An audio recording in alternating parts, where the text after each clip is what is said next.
Good evening, everyone. Thank you very much for being with us.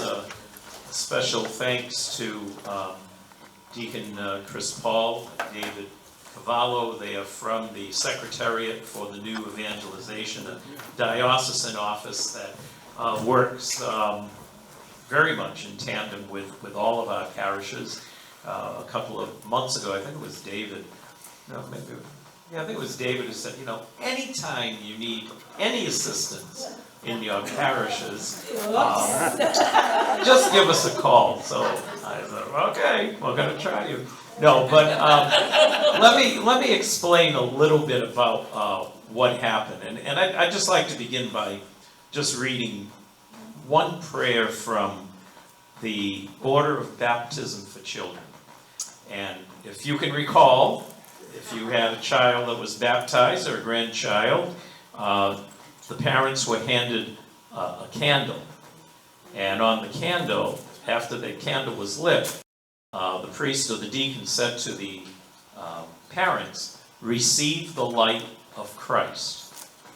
Then he said this, "Parents and godparents, this light is entrusted to you to be kept burning bright, so that your child, enlightened by Christ, may always walk as a child of the light, and persevering in the faith, may run to meet the Lord when he comes with all the saints in the heavenly court." And so that was kind of your mission as parents and as grandparents, the mission of carrying on and passing on and sharing the faith with your children. Where this all came from was a number of months ago.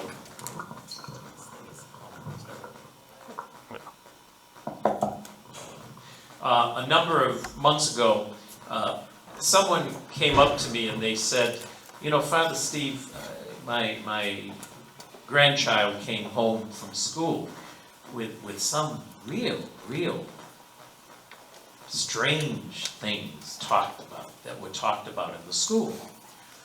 And so I listened to them, and then I had another parishioner who came up to me and said, and challenged me and said, you should get in front of the schools with a placard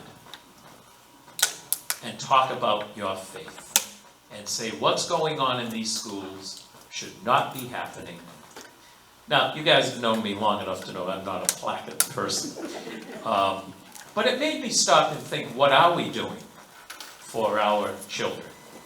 And as soon as I say, what are we doing for our children, I immediately think of you as parents, grandparents, catechists. What are we equipping our children with the faith tools to address the culture in which we live? I mean, we're stuck in this world. Until we're not, but we're stuck in this world right now.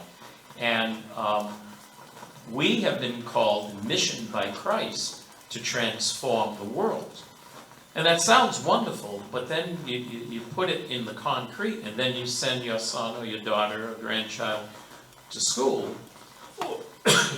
or another, I'm not just beating on schools, but just any other social environment.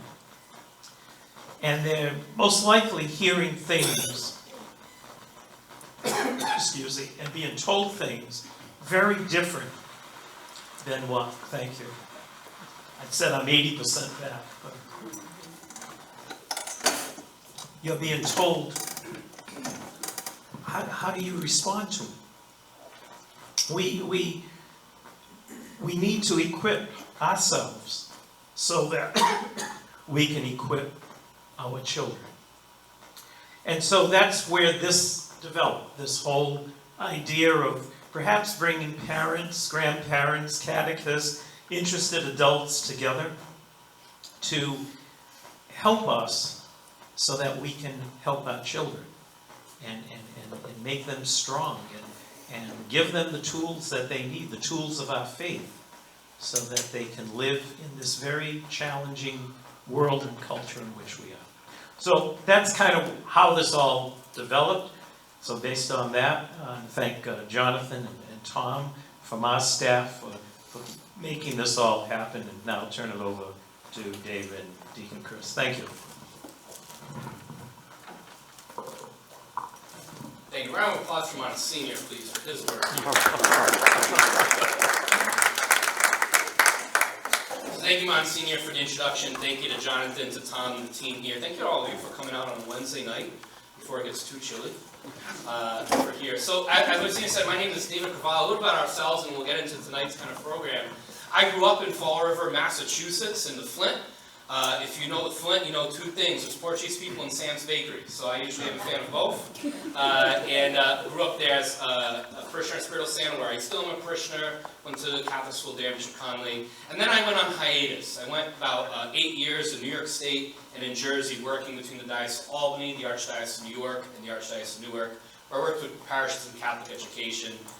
Did my education at Siena and Fordham University before the Lord was able to call me home. So I'm very pleased and privileged to work for the diocese. And I was talking about Siena before the session. It's really interesting to think about how I was one of the kids going through the church programs, the different diocesan programs.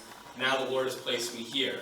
And I think it's for no coincidence other than the people that the Lord put in my way who are willing to show me Jesus Christ. And that's really one of the things we want to talk about tonight, is how can, it worked for me, not because of me, not because of my holiness, but because of the adults and the parents in my life. How can we be that for other kids? So, very grateful, but I'm going to let Deacon Chris introduce himself. Thank you, David.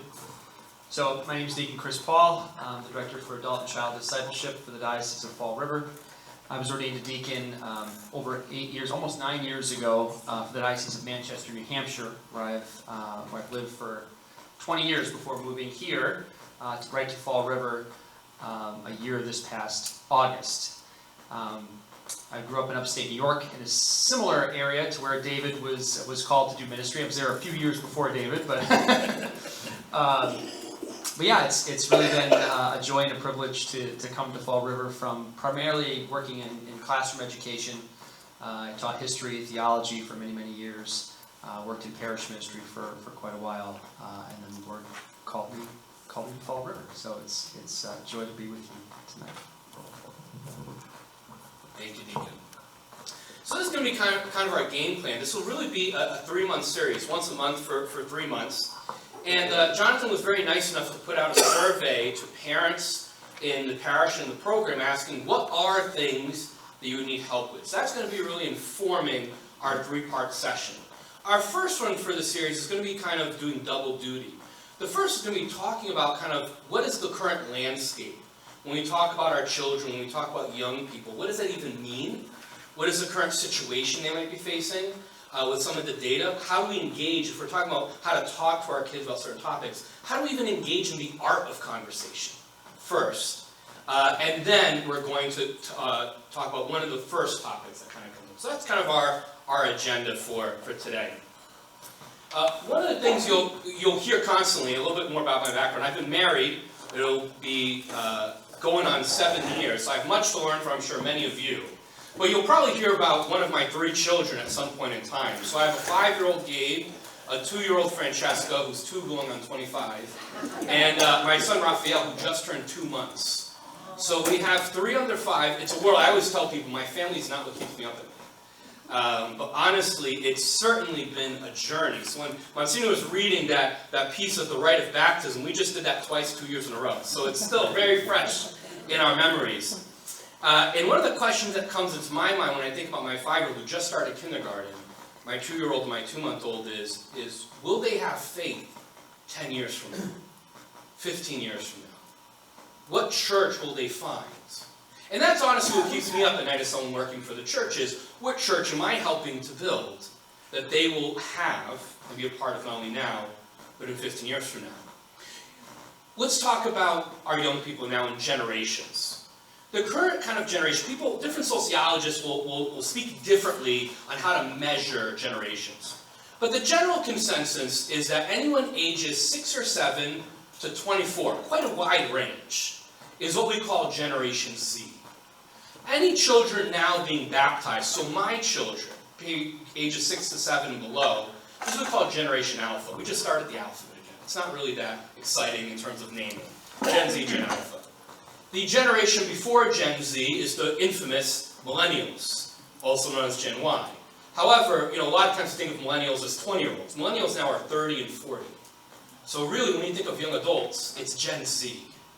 Okay? So really, if you think of the parents of alphas, millennials are now the parents of alphas. We've grown up. And beyond that, then, is Gen X. You think about that a little bit better, the children of the 80s, per se, who are more so still the parents of Gen Z, but especially the younger Gen Z are now parents of millennials. So just so we know our terminology of who we're talking to. So when we talk Gen Z, at any point in this conversation, what we're really meaning is high schoolers, middle schoolers, college students. It's basically a different term, so we know. They have a very open view of life, a very positive view of life. They're the most diverse generation. They're the most tech-savvy generation.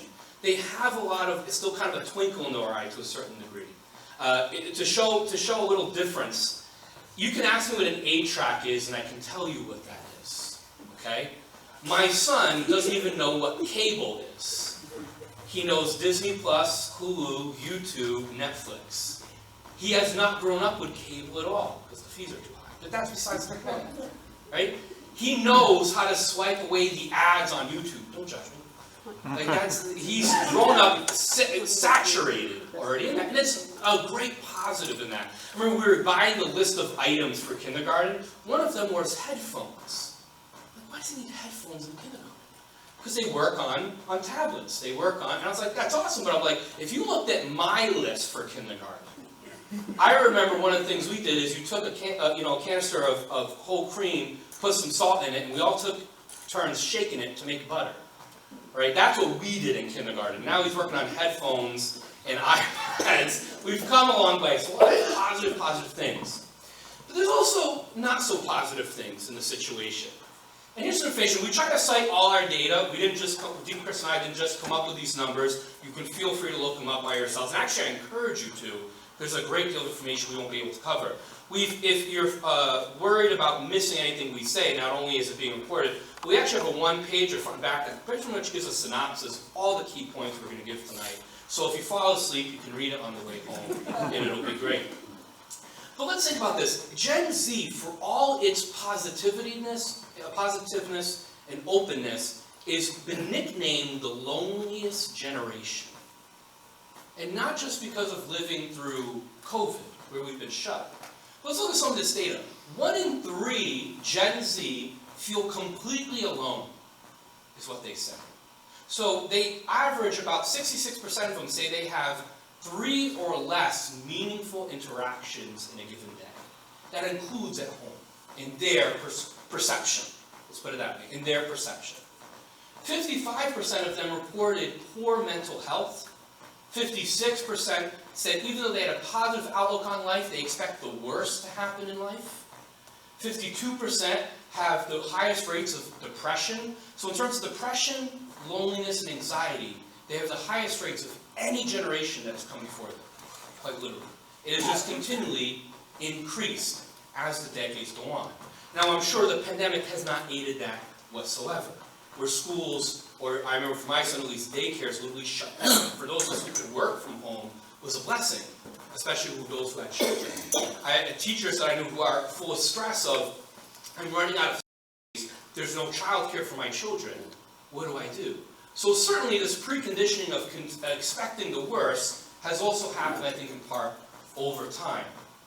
A last piece of information that I'll give is 13% self-identify as atheists. Now that might seem as a small percentage, but that is actually double any other percentage of generations who also identify as atheists. So in any other generation, the percentage is about 6 to 7% identify as atheists. In this generation, it has become 13%.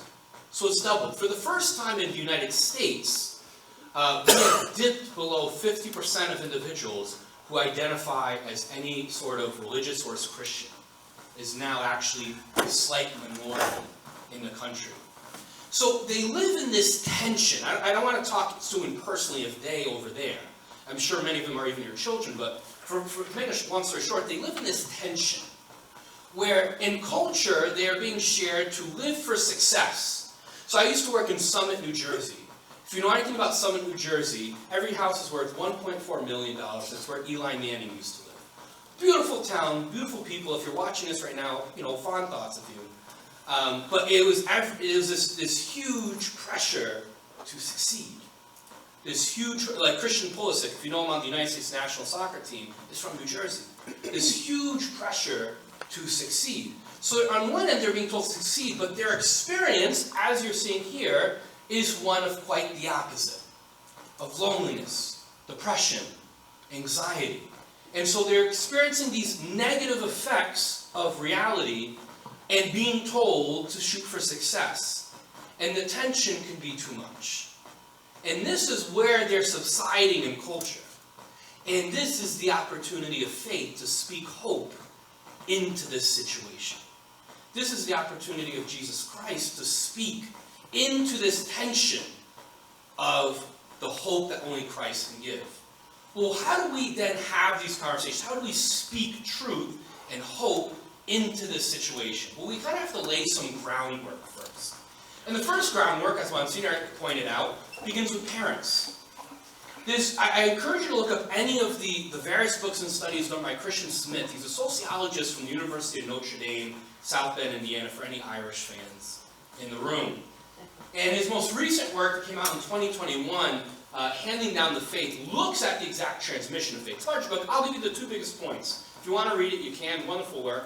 Two major points. This is what he found to be the two greatest points in transmissions of faith. Actually, I'll throw in a third one, free of charge, just for you tonight.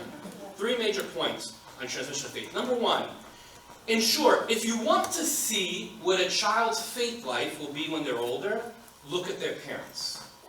Statistically, a child's faith life when they're older is going to most closely resemble that of their parents when they're younger. And it makes sense. You take up all the hours added in a day, and who do they spend usually most of their time with in a given year?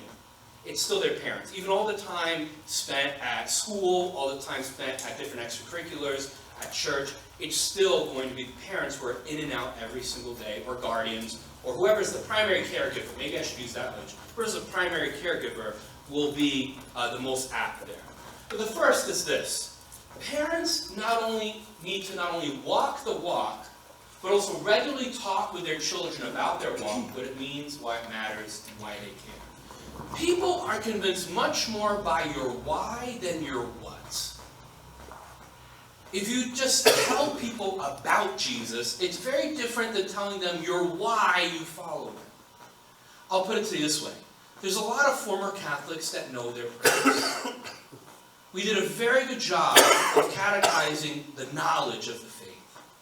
But the why behind it sometimes could lapse. I'll give you an example. My 5-year-old, we take him to church, we take our children to church, and after church, because he's still got, he's got the wiggles in him, so do I, but I have to hide it. And I take him around the church and try to interact with the church. The church by its nature is catechetical. So I take him before the Eucharist to pray. And he says, well, Jesus isn't real. And I said, Lord, I was expecting this 8 years from now, but not when he was 5.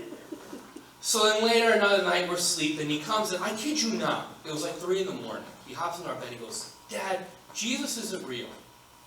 And I said, Lord, is this your professional development for me? I know I work for the church. Is this like, why me? All right? Then a third time, it was rather biblical. It was like Peter in the denial, right? The third time, my 5-year-old goes a different day, well, Jesus isn't real. And I'm like, sweet Lord, how do I handle this, right? So I thought to this actual point, and I pray with him each night, right? He's not been in faith formation a day in his life, and he knows his prayers simply because I just pray with him. And I sit there with him, and I said, I'm going to take a shot in the dark. And a big moment in my faith journey was actually my confirmation retreat. The average age of disaffiliation in the church is actually 13. It's an age where even silently, they still may go to church, but in their hearts and in their minds, they say, this isn't for me. Average age is 13. I was in 8th grade, I went on the confirmation retreat, and during the retreat, they had set up a chapel with the Eucharist and adoration. You could go in, and it was a very powerful experience for me. And I just went to him and said, Gabe, one time Daddy was on this retreat, he was at church, and they had the Eucharist there. So he knows what the Eucharist is, we prayed for it. I said, Eucharist there, and Jesus let Daddy know that he was real. He says, you saw him? I said, well, not the way you see me, but he really let me know, he made me feel that he was there. And we have a picture of the Divine Mercy Jesus, if you're familiar with it. And I showed him this, and says, this is what we believe Jesus looked like. And it just dawned on him, the sense of, he could go to church, he could see the Eucharist, but until Dad told him, hey, I experienced Jesus to be real, he wasn't going to buy it. And since then, he's never asked a question. So the importance of not just telling people about Jesus, but explaining your why and your witness is crucial. The second point here is, what kind of parenting style is most effective for the transmission of the faith? Well, Christian Smith has found it's a combination of clear and implemented life standards and expectations with expressive emotional warmth and relational bonding. In other words, a really tight family that you have a strong identity of, this is who I am, this is who our family is. I'll give you an anecdotal example. One time, again, my son, not to pick on him, but he's the one that can really talk, is going around, his room's a mess, and my wife's telling me, you gotta clean your room. And he doesn't want it, as they do, as I do. And eventually, my wife just kind of got fed up, and she goes, well, in this family, we clean. But it's that phrase that got me, in this family, we blank. If you were to go home and ask your grandchild or your child to finish that statement, how would they finish it? What is the identity of our family? Do they have a strong sense of, this is who we are? We talk about being like a strong Portuguese family, right? I'm 100% Portuguese. My wife is half Italian, a quarter Irish, and a quarter international. Okay, let's put it that way, right? Me, you know where I came from. You can find the Fragzia on the map in San Miguel. You can find it right there. We'll put on the SAP button later for those who couldn't translate. And so there's a strong sense of, this is who we are because of where we're from. Right? But even that's dissipating as the generations move on. This identity simply being cultural. So what is our identity? So long story short, do you not just tell your kids about the faith, do you tell them your why? Why do you follow Jesus? How have you met him in your life? And does your family have a strong identity? We have clear expectations with a strong relational warmth. I'll give you this quick example. It's a great article, Misunderstanding the Rise of the Nuns, those who identify as spiritual but not religious. It just came out from the McGrath Church Journal, McGrath Institute of Church Life at Notre Dame. I swear I root for other teams than the Irish. But he says this, the sociological literature on faith transmission consistently points to parents, not catechists, parishes, or schools, as the most important factor for passing on the faith. Christian Smith's research on parenting finds that even parents who may not be especially theologically adept can successfully pass on the faith to their children through their witness of everyday life. Imagine an entire childhood of family meals, holidays, decisions, financial decisions, health issues, tragedies, joys, and mundane moments. Do young people envision the Catholic faith as the foundation of their parents' lives? That's a good examine for me and my wife and our family. Will the way, not only that when we go to church, but the financial decisions my wife and I make, the shopping decisions, the priority decisions, the schooling decisions, with every decision we make, will our kids see Jesus without us needing to say Jesus? That's going to be a very important key in terms of that. And I love that you don't need to be theologically adept. My father, as it was typical in the Azores, only went through elementary school before he had to work in the greenhouse to support his family. My mom worked through high school, but that was it. And they both came to America seeking a better life. But it was very clear in our home that faith was important. And it was very clear to my brother and I that my parents had a journey with Jesus Christ. And it was normal to be Catholic. It was normal to believe in Jesus. It was normalized and comfortable. And that's one of the things we just simply try to do with our children is, do your children feel like it's normal to talk about Jesus? In a world that maybe makes it feel unnormal or abnormal to believe in Jesus and go to church. Well, let's talk about the other groundwork. So we talk about parents, let's talk about families. Here are three key findings I think are so important of why the family is really the bedrock of any of this. John Paul II once said that as the family goes, so too goes society. It's really true. The first one. Those who eat dinner or watch TV and movies together regularly are more likely to have spiritual conversation, shared prayer, or Bible reading. In other words, do you have family time? Consistent family time. It's sad to say that family dinners are no longer always a consistent thing, unfortunately. Number two, the common spiritual coaches. We may still think that adolescents turn to anyone else but the parents, although they'll never listen to what I say. Well, statistically, it's actually not true. When they are asked, who do you turn to, especially spiritual coaches, in order, they go grandparents, mom, dad. Still the top three. Grandparents, mom, dad. And it's actually there's great findings that find that if the father is greatly involved in the faith life of the child, there's a greater likelihood they'll go to church, even if the mother and grandparents aren't. So the father has a very key role. And lastly, I said before, the lack of key interactions. So this need for family time that is intergenerational is really the environment we want to create, based where then the individuals within this intergenerational family situation of shared time are willing to share their why and a strong sense of identity as family. That's kind of the groundwork we want to lay to have these conversations. Well, we also need a community. I grew up in Espírito Santo, as you know, you can look it up, in the middle of the Flint, one of the most Portuguese churches you can get. And one of the key things that really happened, especially as I got older, was not only my parents took me to church and shared their faith, but there was a great community of adults that I could turn to. And I'm not talking like simply catechists, just like average day adults who, because we would help with the feast or we help with something like that, they would know me because they knew my dad. Because there's only so many people on an island in the Azores, you know everyone. So everyone knew my dad. And so we'd right out there, oh, you're an Baptist kid. You're an Baptist kid. Yeah, that's you. That's Manny's kid, right? And they just talk. I don't know who half these people are. I just learned to shake my head, yes or no. If you're family and we don't know what, part you are, you're Tiu or Tia. If you're my age, you're primo. That's it. We'll translate later, don't worry. And so there's a strong sense of adults who would share this example of faith. Well, it's statistically shown to be extremely important. Remember all those data points I shared about depression, anxiety, loneliness? Well, when a young person has 5 or more trusted adults in their life, those numbers plummet.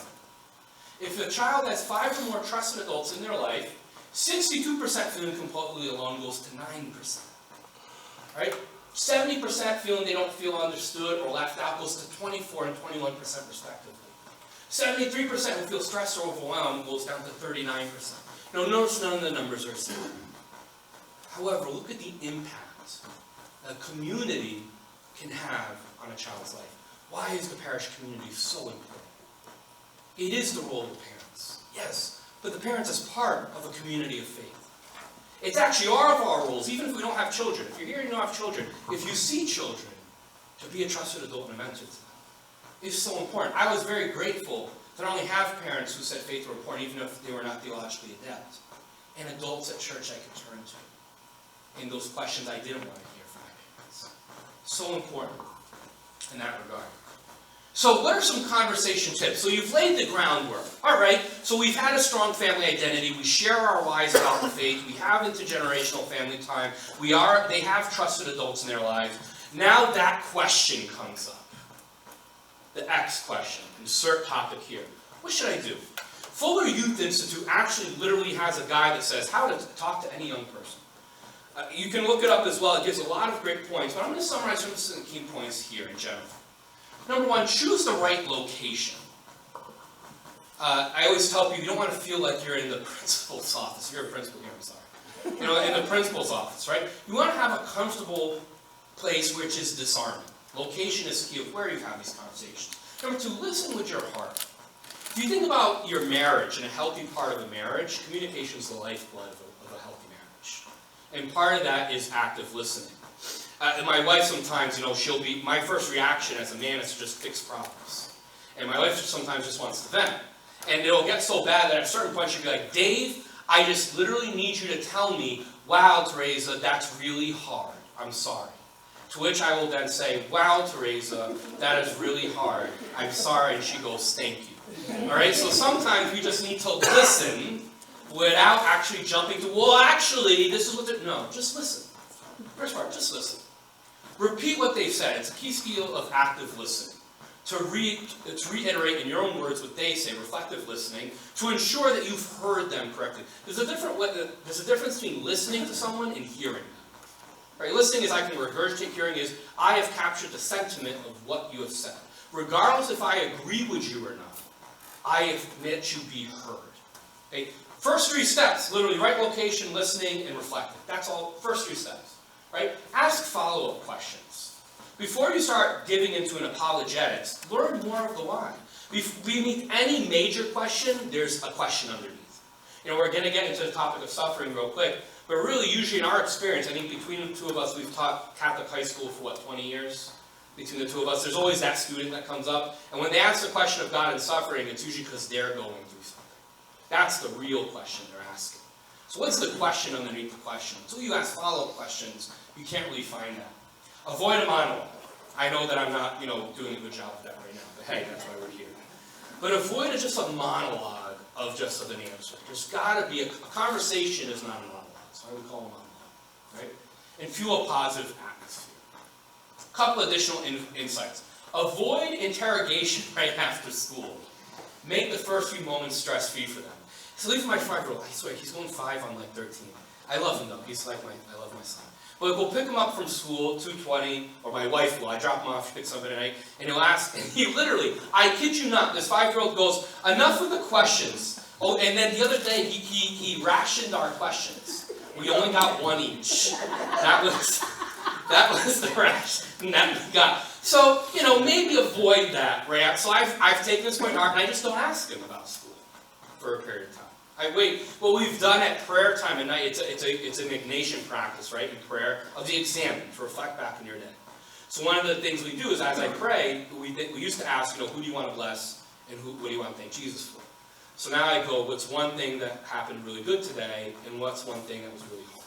And for the one good thing that he does, we say, let's thank Jesus for that, and for one thing that was really hard, we ask Jesus for help. And that's also kind of like a low-key way for me to find out what happened in the day. Not to misuse prayer, but hey, you gotta do what you gotta do sometimes. Offer help, but also a pathway to another trusted adult. This is where godparents are really key. My wife and I really racked our brain on picking godparents. And the church has its guidelines. It's not simply, when Father says you need to have this, it's not St. Anthony's, or St. Joseph's, rule. It's not the diocese's rule. It's the church's rule, canon law. And actually, you can look it up, says you need to have these requirements.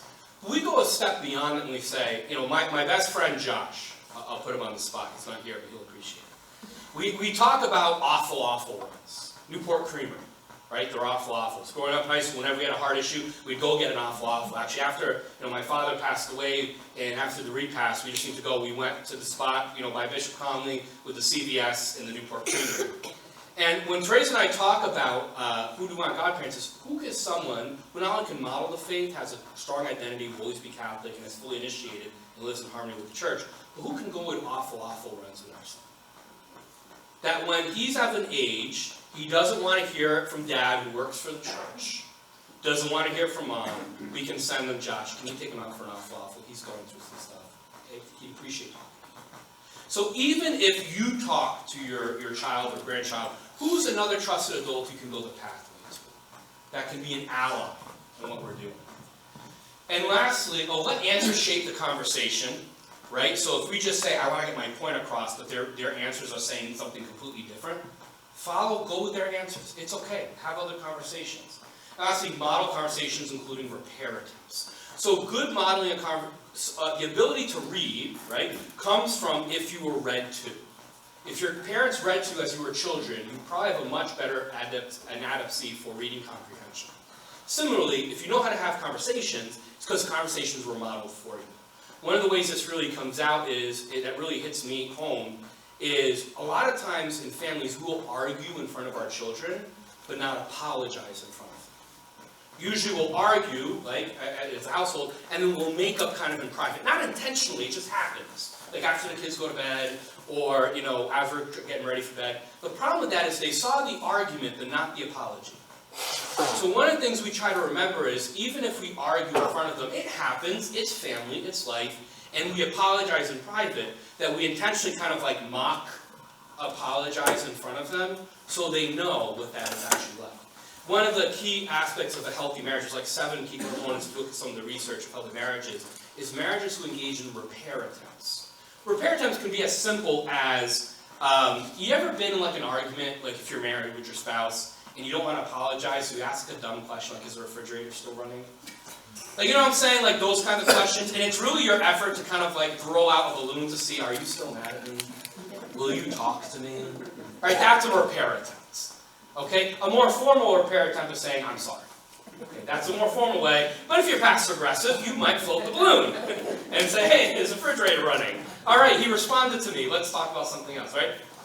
Can you model repair attempts with your children and grandchildren? Especially if the conversation goes really wrong, or really goes the wrong way. You're like, hey, listen, it's not how I meant for it to go.